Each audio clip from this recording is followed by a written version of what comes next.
Now, besides the Elmore Racket Club, are there any other parks or recreation centers under construction? You know, like I said earlier, we just recently renovated the Miller Evans Logan Recreation Center on First Street. We renovated the second floor, which is going to be the home of the Safe Haven program that you're well aware of.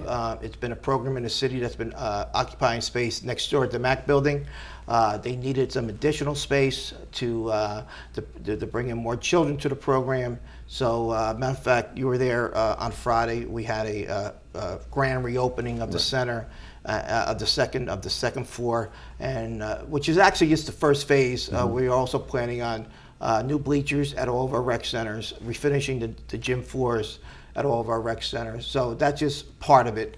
But we're very happy to reopen the Miller Evans Logan Recreation Center for the children for this summer. Some other projects that we're working on is that we're making improvements at the Siswin Field on Neck Lane. That's the home of the North Elizabeth Little League. We're going to be building a new field house for them with kitchen and bathrooms, all new fencing, and other amenities throughout the field.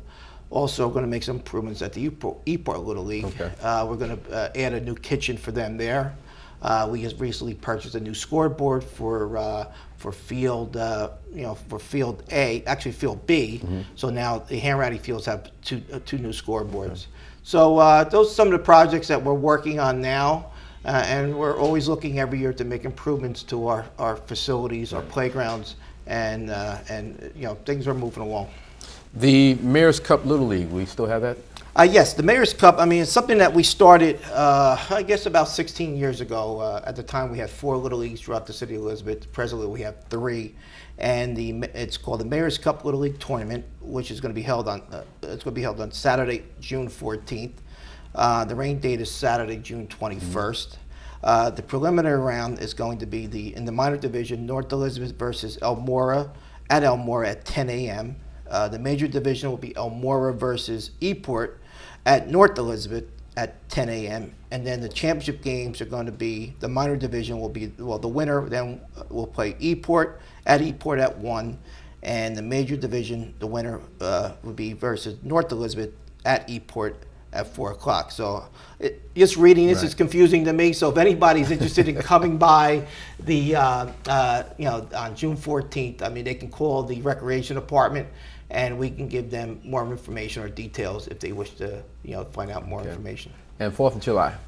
Yes, 4th of July is always a great day in the city of Elizabeth. Our fireworks down at the waterfront has been, we must get at least, close to probably anywhere from 6,000 to 8,000 people, if not more. Wow. It's the whole waterfront is filled with people celebrating the 4th of July.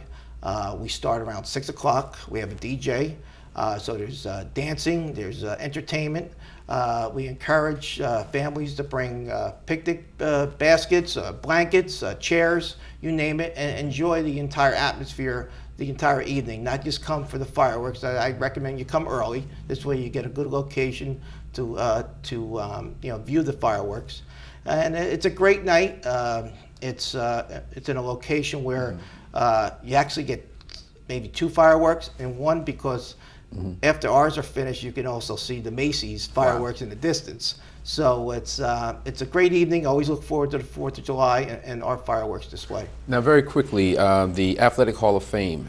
How is that helping the Elizabeth students? Well, what happens with the Elizabeth Athletic Hall of Fame, we're now we just had our 11th induction dinner, and approximately 5 or 6 years ago, we started a Scholar Athlete Award for students, any student that attends any of our high schools.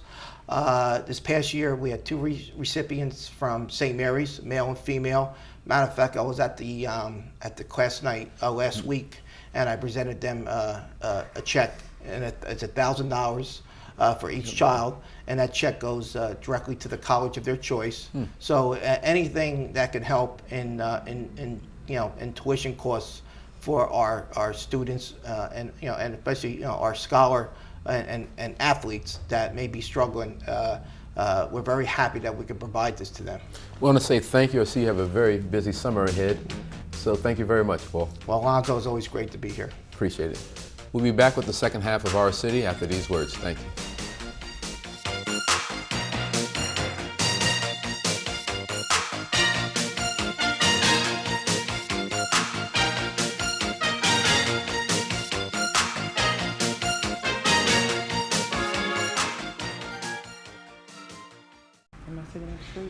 Welcome back to the second half of Our City. Joining me for the second segment is Denise Lowe, the manager of Bureau of Tourism and Cultural Heritage Affairs. Did I say it right? Yes, you did. That's a mouthful. And also joining us is Ms. Shirley Wade, the president of the Senior Citizens Awareness Committee. Welcome, ladies. Thank you. Today we're going to discuss the Juneteenth celebration coming up here in the city of Elizabeth. Denise, how long has Juneteenth been celebrated here in the city of Elizabeth?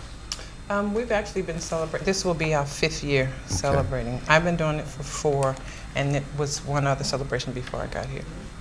And Ms. Shirley, when did the Senior Citizens Awareness Committee get involved with Juneteenth?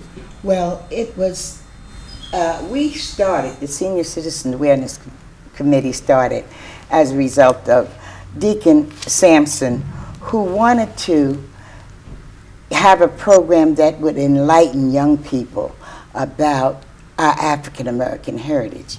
And it was his wish that we do something to bring in the children to try to get them to know more about our history. And that's when we started Juneteenth. And we have been celebrating it ever since we started. Now, when we talk about the Senior Citizens Awareness Committee, how long has this committee been around? We have been in about 5 years, in effect about 5 years now. Okay. And about how many members do you have? We have about 14 members. Okay. Trying to think, no, I'm not eligible yet, but in a few years, I definitely want to join that group. Okay? Well, we would love to have you. Okay. Now, Denise, when and where will the Juneteenth celebration be held this year? This year it's going to be on June 14th, which is a Saturday, and it's going to be held in 2 parts. The first part will be held on June 13th, which will be Friday night, and it will be at the Stephen Sampson Center. And we decided to have it 2 nights so that the first night we could actually have someone come in and explain to our children what Juneteenth is about and why we celebrate it. And then the second part of it will be the celebration on Saturday, because it's kind of hard to get their attention when there's so much going on. Right. And that'll be held outside of City Hall in the park, and it's all day from 12 to 5.